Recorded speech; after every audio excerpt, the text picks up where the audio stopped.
반갑습니다. 이투스 오승준 소리누설팀에서 부산대 파이널을 맡고 있는 김지은입니다.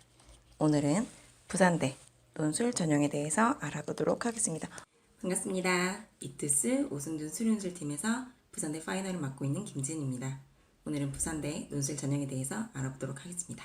시험 구성 및 시간입니다. 수학은 세 문항이 나오고요. 한 문항당 소문제가 2개에서 3개 나옵니다. 총점은 100점 만점에 70점이고요. 시간은 100분입니다. 그렇기 때문에 소문제 1개당 한 10분 정도를 생각하시고 문제를 풀면 되겠습니다. 모집 단위는 자연계열 전 모집 단위고요. 일시는 12월 12일 토요일 9시 30분부터 11시 10분까지 시험을 보는데 9시까지 입시를 완료해야 합니다. 또 12월 12일 토요일날 시험을 보는 다른 학교들이 많기 때문에 지원하시기 전에 지원하는 학교들이 혹시 시험 날짜가 겹치지 않는지 꼭 다시 한번 확인하시기 바랍니다. 반영 비율입니다. 논술 70, 학생부 교과 20, 비교과 10%로 반영이 되고요. 얼마 전에 코로나19 상황을 고려하여 비교과 점수는 지원자 전원 만점 10점 처리한다 라고 공지가 나왔습니다. 그렇기 때문에 비교과는 신경 쓰지 마시고 논술과 학생부 교과만 생각하시면 되겠습니다. 학생부 교과 반영 방법입니다. 학생부 교과는 국어, 수학, 영어, 과학 4과목이 반영되고요. 밑에 등급표를 보시면 1등급은 100점 만점에 20점, 6등급은 100점 만점에 19점입니다. 그렇기 때문에 1등급과 6등급인 학생을 비교하면 100점 만점에 1점밖에 차이가 나지 않죠. 이런 점수는 거의 차이가 나지 않는 거기 때문에 신경 쓸 필요가 없습니다. 7등급과 1등급을 비교해봐도 100점 만점에 2점 차이가 나기 때문에 7등급인 학생들까지는 교과를 신경 쓸 필요 없이 논술을 준비하시면 되겠습니다. 1등급부터 7등급까지의 학생들은 100점 만점에 맥시멈 2점밖에 차이가 나지 않기 때문에 학생부 교과의 영향력은 아주 미미하고 논술 성적이 합격을 좌우합니다. 그렇기 때문에 논술 준비를 체계적으로 꼭 열심히 하셔야 합니다. 수능 응시 영역입니다. 생활환경대학을 뺀 나머지 자연과학대학, 공과대학, 사범대학, 간호대학, 나노과학기술대학, 정보의생명공학대학은 국어, 수학과, 영어, 과탐, 한국사를 필수 응시하셔야 하고요. 생활환경대학은 국어, 수학 가나, 영어, 과탐, 한국사를 응시하셔야 합니다. 보통 수학 가나를 모두 볼 수 있는 학교들은 과탐, 사탐도 함께 볼 수 있게 하는데 부산대는 수학은 가나가 선택 가능하지만 탐구는 과탐을 봐야 한다는 점 다시 한번 유의하시기 바랍니다. 모집 단위별로 지정한 대학 수학 능력 시험 영역에 반드시 응시하셔야 하며 한 개 영역이라도 응시하지 않거나 지정한 유형에 응시하지 않을 경우 불합격 처리합니다. 탐구 영역은 2개 영역에 응시해야 하며 2과목 평균을 반영합니다.